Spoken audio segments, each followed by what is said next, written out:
In this story, the predator becomes the prey. So in this case, we can quickly select a target.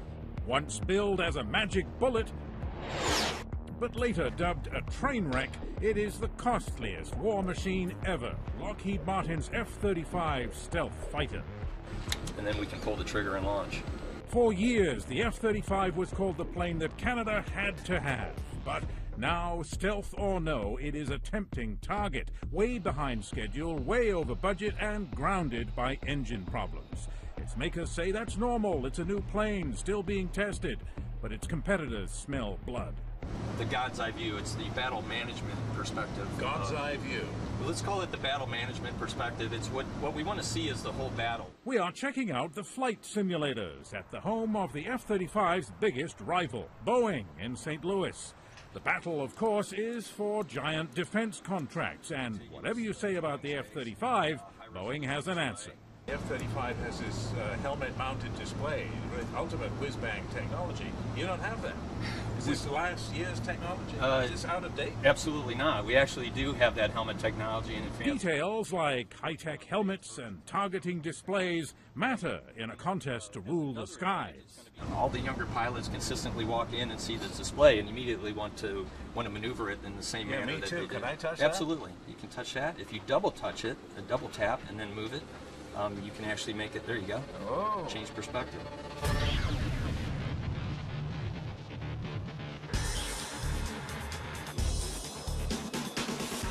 The sheer scale of the fighter business does change your perspective.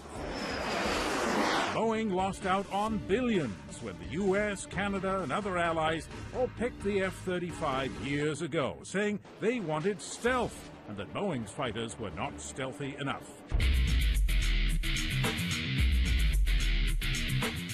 But now the F-35 stumbles are giving Boeing a second shot. Their plane is way cheaper, but they say that does not mean it's second-rate.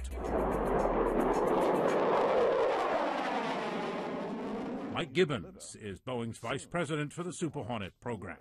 Is there any real difference between the F-35 and the Super Hornet with respect to stealth? If, in terms of actual effective stealth, I don't believe there's any difference.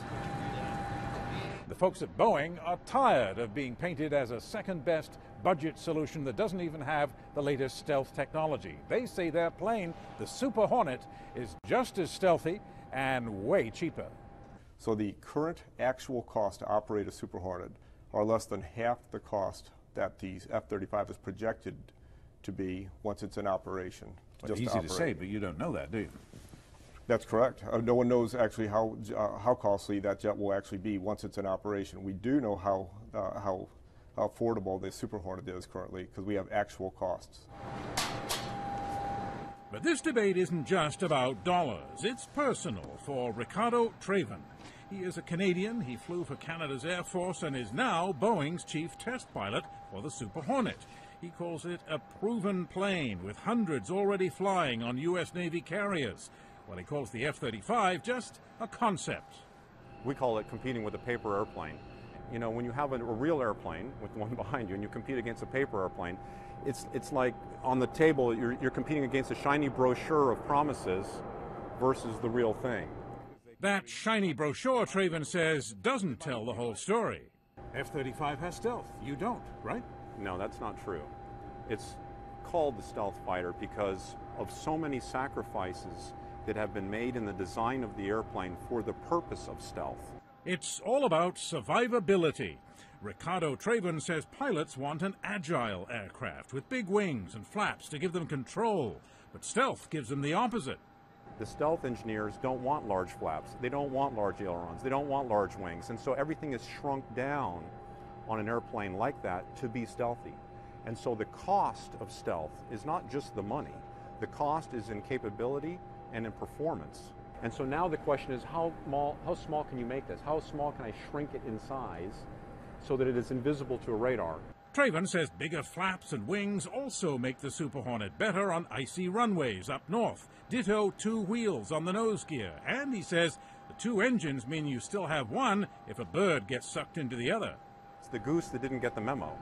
It's the bird that goes down the intake that now can cause a loss of a multi-million-dollar airplane. far offshore, and chances are recovering that pilot, if it's in the winter or at sea, very, very low. We also have a helmet-mounted display here. Richardo Traven could talk all day about the Super Hornet, and his message is reaching Canada, where he has an old Air Force buddy, General Tom Lawson, no less, who just happens to be Canada's Chief of Defense Staff. The F-35 has a level of stealth. Lawson was a big fan of stealth in the F-35, but he seems to be cooling on that. Every aircraft brings a level of stealth. So in our operational requirement, what we need to do is provide an idea of the level of stealth that we believe is required, and then it's got to be assessed by teams, whole of government teams, to see what aircraft can meet those requirements. Does the Super Hornet meet those? I don't know. We're going to leave that to the team to look at. We don't have Super Hornets. We have not, until recently, even considered purchasing them. So I think that Richardo Traven, my good friend that you mentioned, might have something to say about that would interest the teams, the whole of government teams that are together to consider it. We have hit the reset button. We are now pressing the reset. We immediately pressed reset on this process. There is little doubt now that the government wants to get past its previous embarrassing embrace of the F-35 and its soaring cost. If the Super Hornet really does cost half as much, the savings really could be in the billions. But the bigger question is in the U.S. Congress. Nobody knows where the budget axe is going to fall, and it could easily fall on the F-35. The Air Force. Are we going to have less airplanes? We'll have to have less airplanes, Senator. What happens to the F-35? Depends on what the top line is going forward. Short term, it's 1 to 2 airplanes this year. And well, let's say sequestration fully goes into effect. We're going to have to look completely at the program. But some U.S. allies have looked already.